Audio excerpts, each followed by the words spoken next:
Mae'n colonnau ni yn ein gwddwgen i nawr ar gyfer Prif Benc Wedi Defaid, Prif Morgano Cipac. Nawr te. Mae'r beirniad wedi tynnu'r tri at ei gilydd, fel bod ni'n gallu gweld y tri gyda'i gilydd i wneud y penderfyniad. So ni'n feddwl mae'n hanner yma o'r cylch fydd yr enillwyr yn dod ar hyn o bryd. Mae'n cymryd i amser, beth bynnag. Mae yna ddau gylch yn does e'r cylch sydd wedi credydu, rhai sydd heb. Dyma ni nawr yr rhai sydd ar y restr fer yn y cylch sydd wedi credydu. Edrychwch ar y llun yna. Dair yna yn anhygoel yn dyn nhw. O, edrych yn wych. A mae'r dipyn o anodd iawn, swn i wedi, i weld y gwahaniaeth lawr y diwedd y dydd i dast y beirniad, swn i wedi. Tair esiampl berffaith bron o'i brydiau. Mae'n tynnu'r syffoc ymlaen.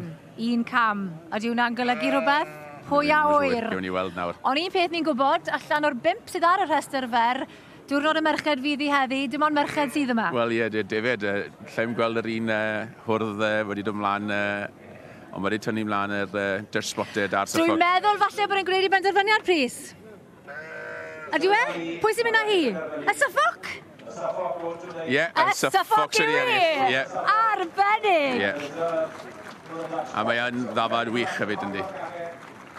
Ali o'r fyna o y Flint yn ennill Prif Benc Sioe Frenhinol Cymru 2024. Ti'n cytuno, Prys? O, dim ymheuaeth. Oedd amryw i weid y gwir oedd yn heiddi.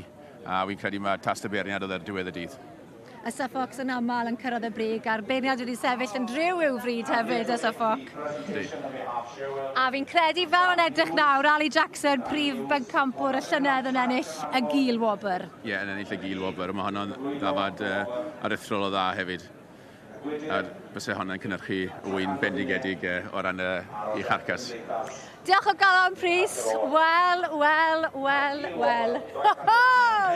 First time of the show? Oh, second. Second time of the show, yes. Yeah.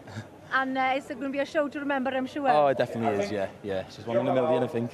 She is, isn't oh, she? Yeah. And she's stood well throughout. Oh, yeah. She's come from an amazing family, though. Her sister was the breed champion in the Highland show, and her other sister was the record price, 28,000 ewe lamb, and her brother was 20,000, and now she's Royal Welsh champion. So.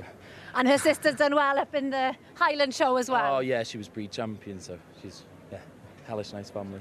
They credit to Mother Evans, to be fair to him. What a breed Mother Evans is. He's a hero, isn't he? And I'm sure he'll be watching it with a big smile on his face too. Yeah, definitely. Well, congratulations to you. Well done you. Thank you.